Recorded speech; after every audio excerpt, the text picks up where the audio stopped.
c'est lui en français.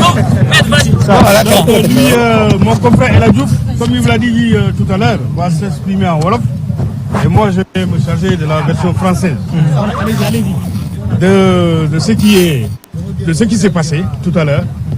Parce que vous avez constaté que nous avons attendu que la Cour rende sa décision pour pouvoir vous rencontrer et vous rendre fidèlement compte de ce qui s'est réellement passé. Ce matin, nous avons plaidé ce dossier devant la Cour, et en l'absence évidemment de M. Ousmane Sonko, qui est le principal prévenu, et qui par ailleurs avait fait appel de la décision qu'il avait condamnée en première instance pour le délit de diffamation. Mais il a brillé par son absence parce que simplement M. Sonko a décidé de ne pas comparaître.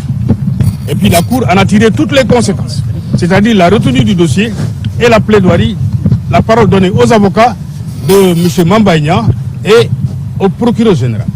Et à l'issue de la plaidoirie, la Cour a mis l'affaire en délibéré en fin d'audience. La Cour a mis l'affaire en délibéré en fin d'audience. Elle vient à l'instant de rendre sa décision. Et la décision en substance, c'est quoi?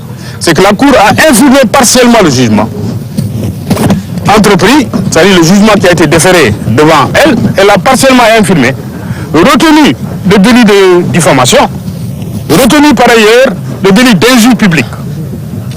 Et la Cour a condamné M. Ousmane Sonko à 6 mois d'emprisonnement avec sursis pour les 2 infractions. Et a confirmé les 200 millions de dommages et intérêts qu'il doit payer à M. Mamba Niang.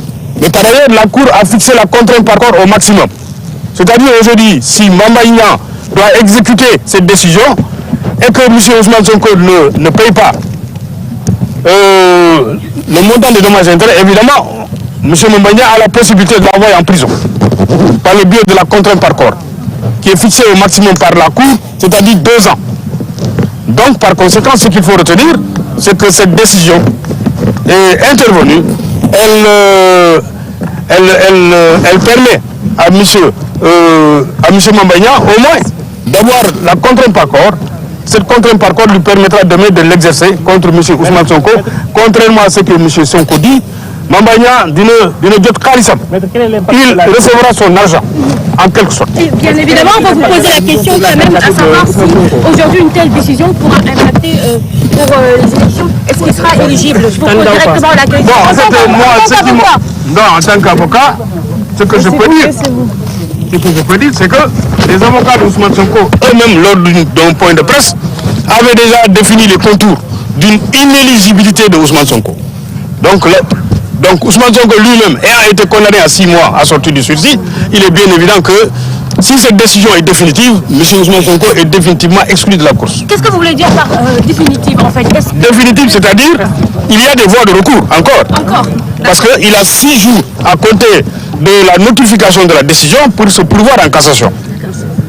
Si maintenant il n'exerce pas cette voie de recours extraordinaire, il est bien évident que la décision sera définitive et il me semble que la conséquence du caractère définitif de cette décision, c'est de l'exclure définitivement de la course à la présidence. Est-ce que vous avez décidé de faire appel? Vous avez décidé de faire appel? Nous étions à la phase de l'appel, monsieur. La phase de l'appel, elle est épuisée maintenant. Le pourvoi en cassation, il appartient à M. Ousmane Sonko éventuellement d'exercer ce recours. Nous, on est satisfait de la décision. Ok,